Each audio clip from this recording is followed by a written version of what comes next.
안녕하세요, 유수입니다. 오늘은 무례한 사람을 입 다물게 하는 통쾌한 말이라는 주제로 함께 하겠습니다. 회사마다 문화가 참 다르죠. 이제 제가 강의를 가서 이제 워크숍 같은 거 하면서 사례를 들잖아요. 직장 인간관계에 대해서.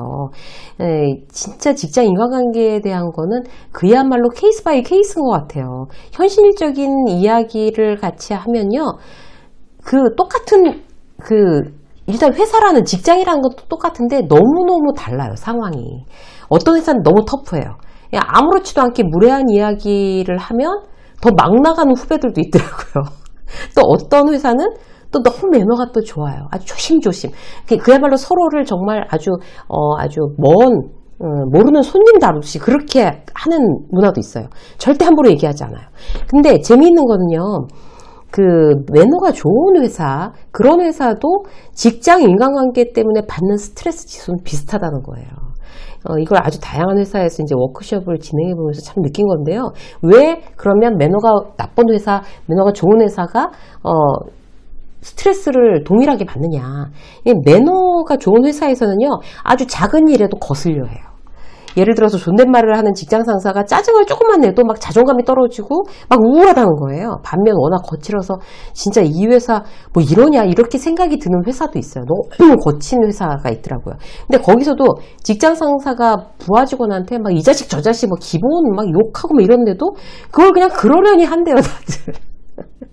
그런 모든 상황들을 제가 이제 보면서 제가 느낀 건요. 직장 인간관계라는 게 참 상대적인 거구나. 절대 기준이 없는 거예요. 절대 기준이. 또 하나, 어떤 환경이 내게 주어지든 저절로 편하고 수월한 건 없다는 겁니다. 상대적인 거니까. 그래서 어떻게 해야 돼요? 환경 탓할 것도 아니고 내게 주어진 환경과는 전혀 관계없이 사람과의 소통 능력을 내 자신이 꾸준히 키워가고 내 마음의 근력을 계속 키워나가는 거. 이게 바로 사회생활 잘하는 방법이 되겠습니다. 오늘은 그 중에서도요. 어디에나 있을 이제 무례한 사람을 대하는 기술을 그야말로 완전 현장형으로 케이스 바이 케이스로 여러분들한테 몇 가지 팁을 알려드릴게요. 같이 훈련해 보시자고요. 자, 첫 번째. 이제 이런 케이스예요.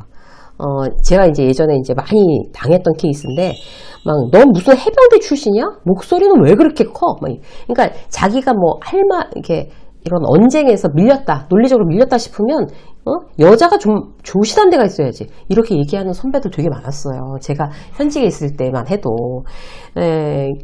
그때는 그 정도의 이야기에 제가 발끈하면 저만 이상해지는 그런 분위기였죠. 참 많이 참고 넘어갔어요. 그러려니 하는 거죠.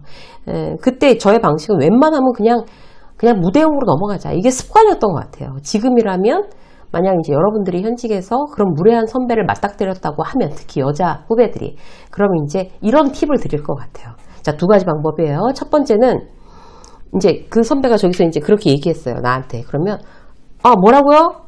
선배님? 잘 못 들었어요. 뭐라고 하셨죠? 다시 묻는 거예요, 여러분. 가장 좋은 방법입니다. 그럼 보통 다시 반복하지도 못해요. 너 해병대 아니냐고, 목소리 왜 이렇게 크냐고, 여자가 좀 조신한 데가 있어야지 라고 그대로 도돌이표로 할 사람은 없어요. 그 얘기가 예의 없이 놀려대는 얘기, 그런 거라는 걸 자기 스스로도 알고 있기 때문에 그래요. 그래서 이렇게 반문해 보세요.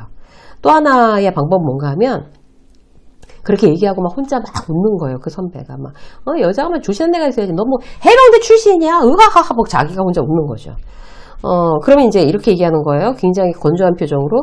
지금 선배님만 즐거우신 거 알죠? 이렇게. 어떻게 그렇게 말씀하세요? 조신하다니요. 이렇게 발끈하면서 휘말리는 거, 별로 의미 없습니다. 임팩트 없어요.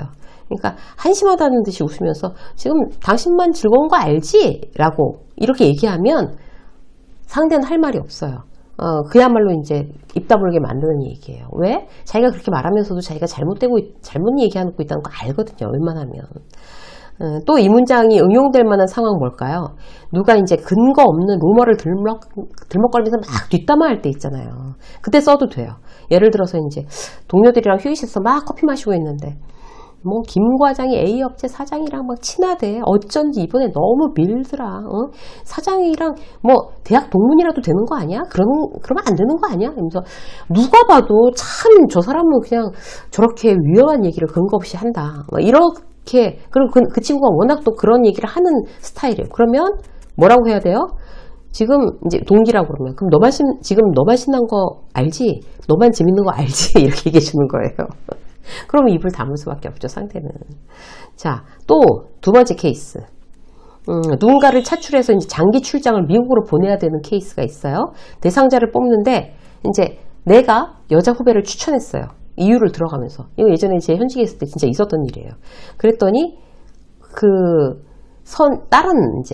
다른 선배가 뭐라고 하냐면, 아니, 이게 뭐, 장기 출장 미국으로 보내는 게 회사로서는 장난도 아니고, 이게 체력도 필요하고, 얼마나 신경 쓸 일이 많은데, 애 엄마를 보내자는 거야? 이러면서 짜증을 팍 내는 거야, 내 선배가.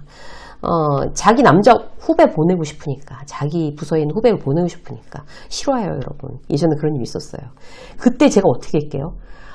근데 지금 생각하면 너무 억울한 거예요. 그때 저는 그냥 바보같이 그냥 가만히 있었어요. 그러면서 아니 일단 대상자 지금 추천하라고 그러니까 올려보는 거 아닙니까? 이 정도로 소극적으로 반응했던 것 같아요, 제가. 근데 이제 이럴 때 여러분들도 이런 경우를 만약에 겪는다면 이런 편견을 가지고 무례하게 떠드는 사람한테 어떤 문장이 어울릴까요? 그 사람의 입을 딱 다물게 하는 문장 알려드릴게요. 만약 김 팀장이 그랬다면 김 팀장님 기준이라면 그렇게 생각하실 수도 있겠네요. 이거예요, 여러분. 통쾌하죠? 뭐예요? 너는 참 좁은 견해를 가지고 있구나. 그런 프레임을 가지고 있는 사람인 줄, 아차차차, 너는 그럴 만도 하네. 그런 생각 할 수 있겠다. 이거예요. 넌 편견 덩어리야 라는 말을 예의 있게 돌려가면서 더 이상 말 못하게 하는 문장이었습니다. 기억했다가 적절하게 활용해 보세요. 자, 세 번째. 기분운을 조절하는 기법인데요. 이건 상황에 따라서 세 가지 버전이에요. 예를 들어서 이제 키 작은 사람한테 성장기 때 안 크고 뭐 했냐? 하여튼 게을러요. 키 크는 것도 게을러. 키 봐. 크다 말았어. 이렇게 누군가 신체적 약점에 대해서 말했어요. 그러면 자, 내가 그거에 대해서 막 기분 나빠할 필요가 없어요. 왜?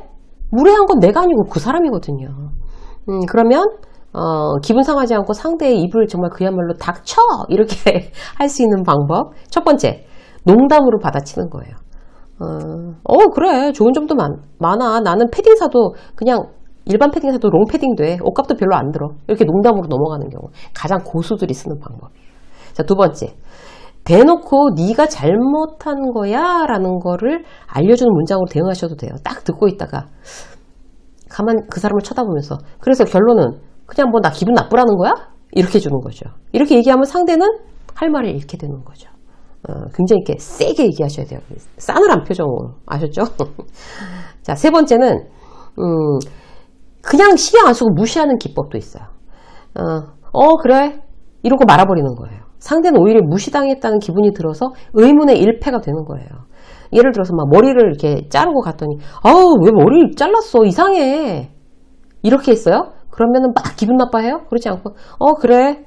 이렇게 시들짝하게 말해주면 더 이상 할 말이 없는 거죠, 상대는. 자, 한 가지 더 볼까요? 무례하게 남한테 충고하는 케이스 있잖아요. 이게 느닷없이 내가 요청하지도 않은 충고나 조언을 누가 던지는 거는 폭력이라고 느낄 수도 있어요. 이럴 때 어떻게 상대가 입 다물게 단호하게 대응해 줄까요? 예를 들어서 타팀 동료가 시비를 딱 붙는 거죠.